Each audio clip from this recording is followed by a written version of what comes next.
ओम श्री सद्गुरु परमात्मने नमः। श्री योग वशिष्ठ महारामायण उपशम प्रकरण सर्ग 56। श्री वशिष्ठ जी बोले, हे रामचंद्र जी, तुम भी इसी दृष्टि का आश्रय करके विचरो, तब सब भय मिट जाएगा। जैसे घोर तम में बालक भय पाता है और जब दीपक का प्रकाश होता है तब निर्भय होता है, तैसे ही संसार रूपी घोर तम में आया पुरुष दुख पाता है और जब ज्ञान रूपी दीपक उदय होता है तब वह निर्भय हो जाता है। हे रामचंद्र जी, आत्मविचार में कुछ भी मनुष्य का चित्त विश्राम पाता है, तब उस विश्राम का आश्रय कर वह संसार समुद्र से निकल जाता है। जैसे गड्ढे में गिरे और तृण का वृक्ष हाथ लगे तो भी उसके आश्रय से निकल आता है।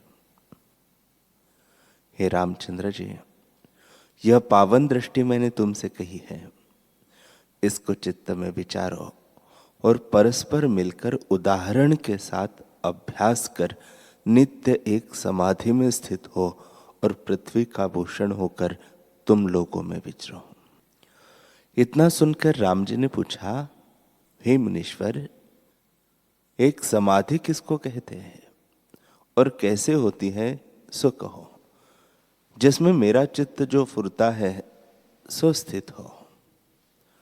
जैसे वायु से मोर की पुच्छ हिलती है, तैसे ही चंचल रूप चित्त सदा फुरता है। श्री वशिष्ठ जी बोले, हे रामचंद्र जी, जब सुरघु प्रबुद्ध हुआ तब उसका संवाद पूर्णाद राजर्षि के साथ हुआ था। वह अद्भुत समाधि है, उसको सुनकर विचारोगे तो तुम भी समाधिमान होंगे। उसने परस्पर मिलकर जो चर्चा की थी सो तुम सुनो। हे रामचंद्र जी, पारस देश का राजा महावीर्यवान था, उसका परीघ नाम था और वह सुरघु का मित्र था।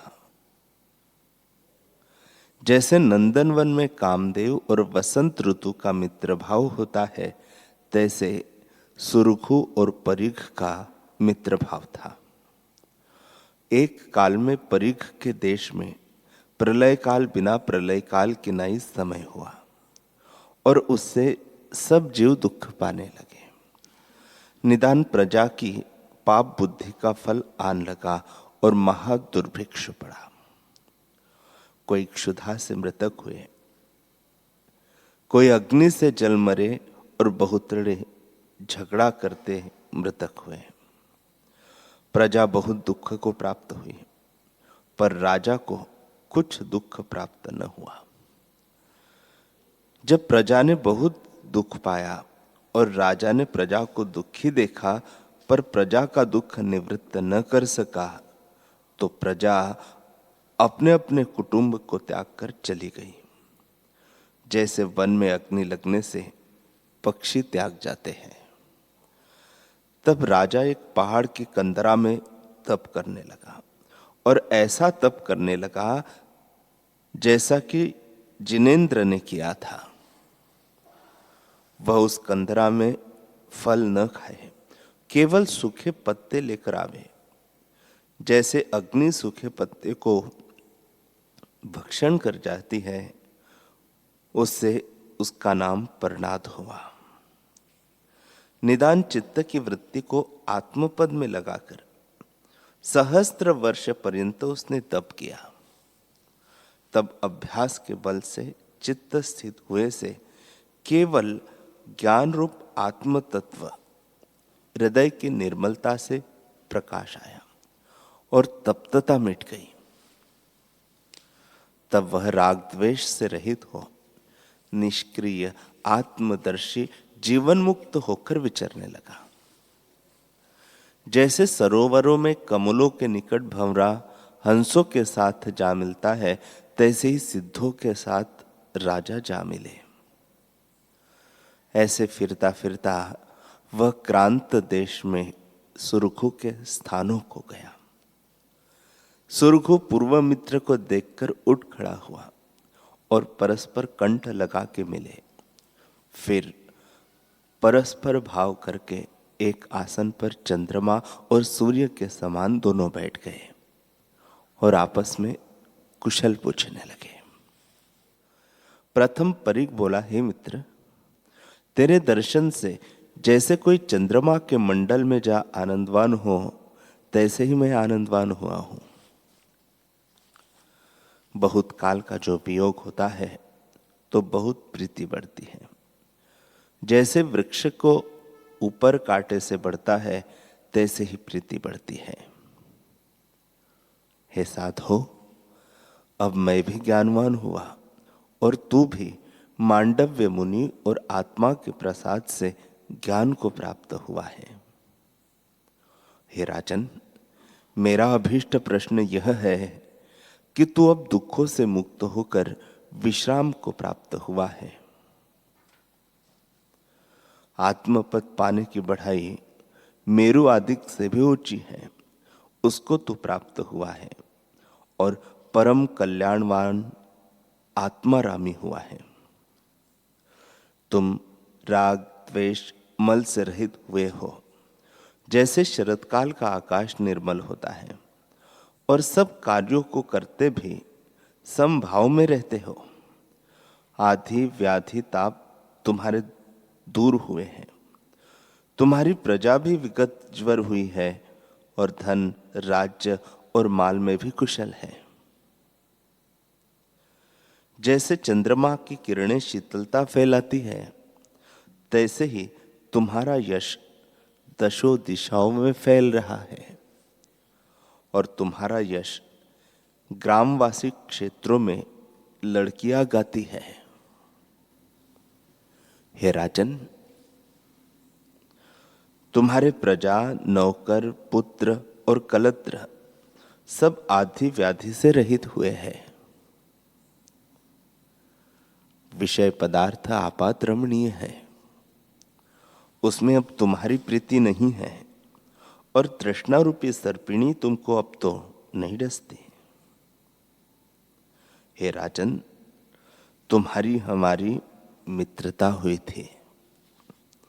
समय पाकर तुम कहाँ रहे और हम कहाँ रहे, अब फिर इकट्ठे हुए।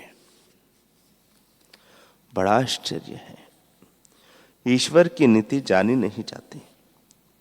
सुख से दुख हो जाता है और दुख से सुख हो जाता है। संसार की दशा आगम पाई है।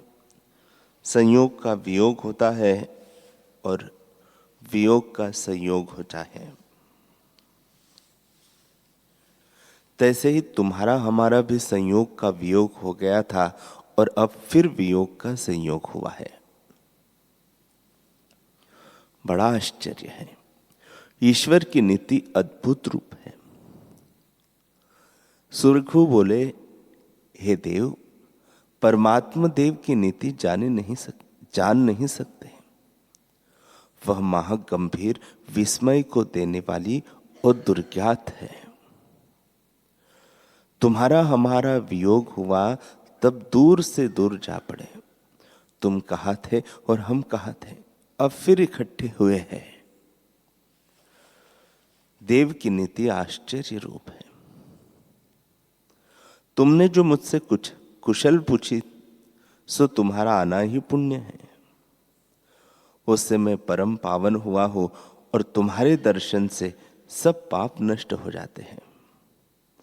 आज हमारे पुण्य का फल लगा है जो तुम्हारा दर्शन हुआ है, और जो कुछ यश संपदा है वह सब आज प्राप्त हुई है। हे भगवान, संतों का आना मधुर अमृत की नाई है। जैसे अमृत झरने से निकलता है, तैसे ही तुम्हारे दर्शन और वचनों से परमार्थ रूपी अमृत स्रवता है, जिसको पाकर जीव निर्भयता को प्राप्त होता है। संतों का मिलना परमपद के तुल्य है, इसलिए हम परम शुद्धता को प्राप्त हुए हैं। श्री वशिष्ठ जी बोले, हे रामचंद्र जी, इस प्रकार जब वे पूर्व वृत्तांत कह रहे थे तब फिर परीघ बोले, हे राजन, समाहित चित्त इस जगत जाल में जो जो कर्म करता है सो सुखरूप होता है। संकल्प से रहित जो परम विश्राम और परम उपशम समाधि है उसमें अब तुम स्थित हुए हो। सुरघु बोले, हे भगवान, तुम ही कहो कि सब संकल्पों से रहित परम उपशम समाधि किसको कहते हैं? और यदि तुम मुझसे पूछो तो सुनो। जो ज्ञानवान महात्मा पुरुष है वे चाहे तृष्णिम रहे अथवा व्यवहार में असमाहित चित्त कदाचित नहीं होते। हे साधो, जिनका नित्य प्रबुद्ध चित्त है वे जगत के कार्य भी करते हैं पर आत्म तत्व में स्थित है, तो वह सर्वदा समाधि में स्थित है। और जो पद्मासन बांधकर बैठे हैं और ब्रह्मांजलि हाथ में रखते हैं पर चित्त आत्मपद में स्थित नहीं होता और विश्रांति नहीं पाते, तो उनको समाधि कहा। वह समाधि नहीं कहती। हे भगवान, परमार्थ तत्वबोध आशा रूपी सब तृणों को जलाने वाली अग्नि है। ऐसे निराशा रूपी जो समाधि, वही समाधि है। तृष्णिम होने का नाम समाधि नहीं है। हे साधो, जिसका चित्त समाहित, नित्य तृप्त और सदा शांत रूप है और जो यथाभूतार्थ है, अर्थात जिसे ज्यों का त्यों ज्ञान हुआ है और उसमें निश्चय है, वह समाधि कहती है। तृष्णिम होने का नाम समाधि नहीं है। जिसके हृदय में संसार रूप सत्यता का क्षोभ नहीं है, जो निरहंकार है और अनुदय ही उदय है, वह पुरुष समाधि में कहता है। ऐसा जो बुद्धिमान है वह सुमेरु से भी अधिक स्थित है। हे साधो, जो पुरुष निश्चिंत है, जिसकी ग्रहण और त्याग बुद्धि निवृत्त हुई है, जिसे पूर्ण आत्म तत्व ही भासता है, वह व्यवहार भी करता दृष्टि आता है तो भी उसकी समाधि है। जिसका चित्त एक क्षण भी आत्म तत्व में स्थित होता है, उसकी अत्यंत समाधि है और क्षण क्षण बढ़ती जाती है, निवृत्त नहीं होती। जैसे अमृत के पान किए से उसकी तृष्णा बढ़ जाती है, तैसे ही एक क्षण को भी समाधि बढ़ती जाती है। जैसे सूर्य के उदय हुए सब किसी को दिन भासता है, तैसे ही ज्ञानवान को सब आत्म तत्व भासता है, कदाचित भिन्न नहीं भासता। जैसे नदी का प्रवाह किसी से रोका नहीं जाता, तैसे ही ज्ञानवान की आत्मदृष्टि किसी से रोकी नहीं जाती। और जैसे काल की गति काल को एक क्षण में विस्मरण नहीं होने देती, तैसे ही ज्ञानवान की आत्मदृष्टि विस्मरण नहीं होती। जैसे चलने से, ठहरने से पवन को अपना पवन भाव विस्मरण नहीं होता, तैसे ही ज्ञानवान को चिन्मात्र तत्व का विस्मरण नहीं होता। और जैसे सत शब्द बिना कोई परमार्थ सिद्ध नहीं होता, तैसे ही ज्ञानवान को आत्मा के सिवाय कोई पदार्थ नहीं भासता। जिस ओर ज्ञानवान की दृष्टि जाती है उसे वह अपना आप ही भासता है। जैसे दर्पण के मंदिर में सर्व आप ही मुख भासता है, तैसे उष्णता बिना अग्नि नहीं, शीतलता बिना बर्फ नहीं और शांता बिना काजर नहीं, तैसे ही आत्मा बिना जगत भी नहीं है। हे साधो,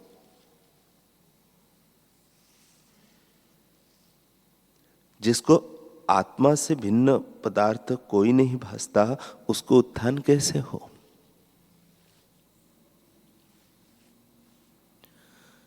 मैं सर्वदा बोध रूप, निर्मल और सर्वदा सर्वात्मा समाहित चित्त हो।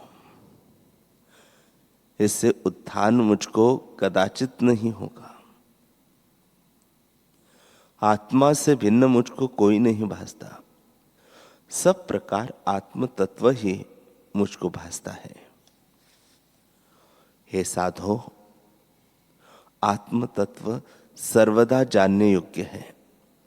सर्वदा और सब प्रकार आत्मा स्थित है, फिर समाधि और उत्थान कैसे हो? जिसको कार्य कारण में विभाग कलना नहीं फुरती और जो आत्म तत्व में स्थित है, उसको समाहित असमाहित क्या कहिए? समाधि और उत्थान का वास्तव में कुछ भेद नहीं।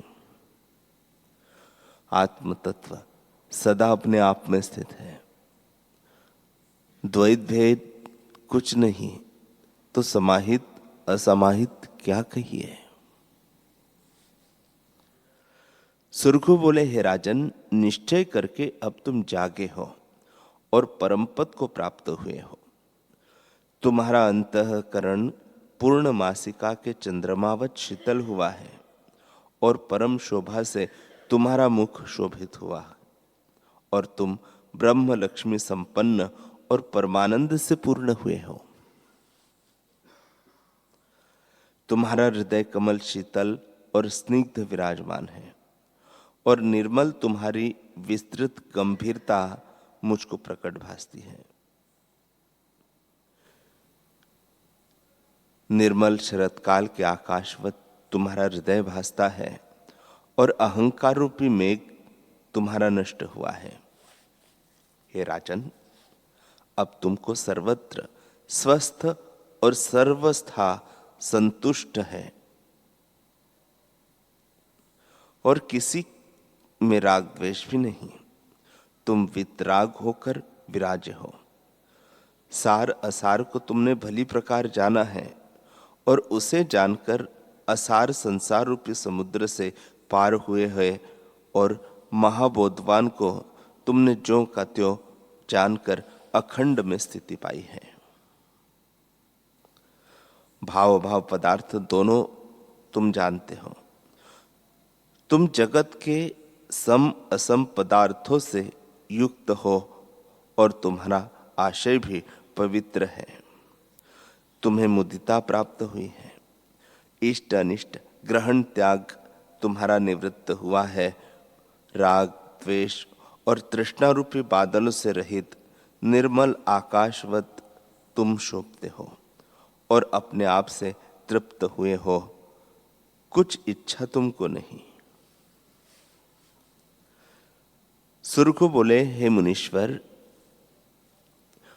इस जगत में ग्रहण करने योग्य वस्तु कोई नहीं।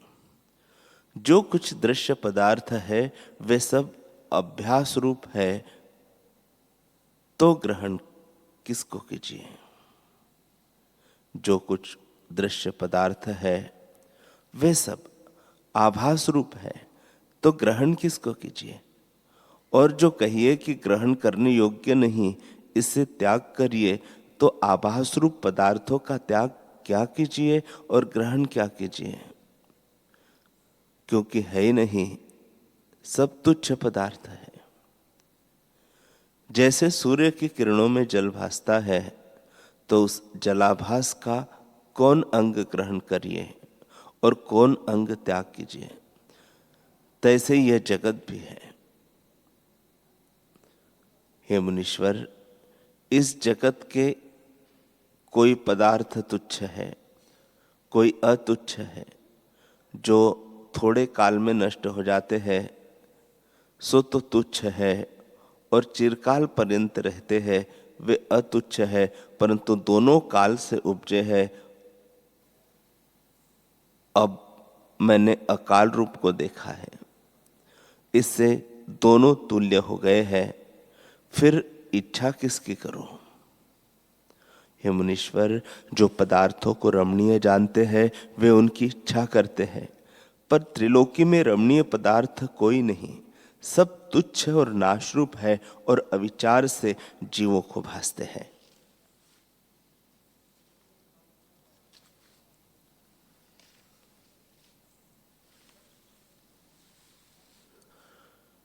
हरि ओम, हरि ओम।